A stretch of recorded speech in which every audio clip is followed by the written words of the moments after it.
Salut les ronfleurs.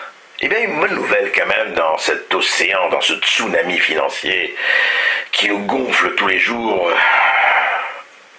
vraiment à excès. C'est Leclésio, Jean-Marie Leclésio, qui décroche le prix Nobel de littérature. Parce que Jean-Marie Leclésio, à la différence de beaucoup d'autres, est un écrivain.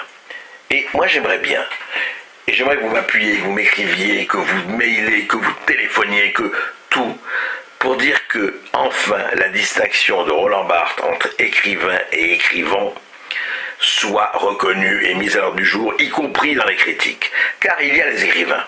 Les écrivains, ce sont ceux qui inventent un style, qui ont leur style, qui ont leur univers, qui créent un monde qui nous emporte, qui nous fait rêver, et qui en même temps, on crie olé comme un grand moment de saxo ou de guitare quand on lit leurs phrases. Et puis il y a les écrivains. Ce ne sont pas des gens indignes, pas du tout. Enfin, les Marc Lévy, les Angot, les J.K. Rowling, les Da Vinci Code, etc., qui sont des gens qui écrivent des histoires, souvent très bien racontées, mais qui n'ont, soyons clairs, aucun style. Il n'y a pas d'univers, il n'y a pas de style propre. Donc les écrivains, c'est une chose, les écrivains, c'est tout à fait autre chose, et il faudrait vraiment, une fois pour toutes, les différencier.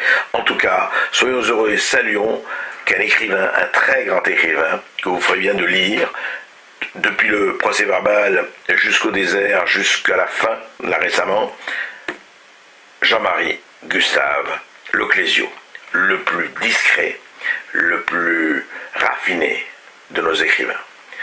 Alors réveillez-vous et lisez.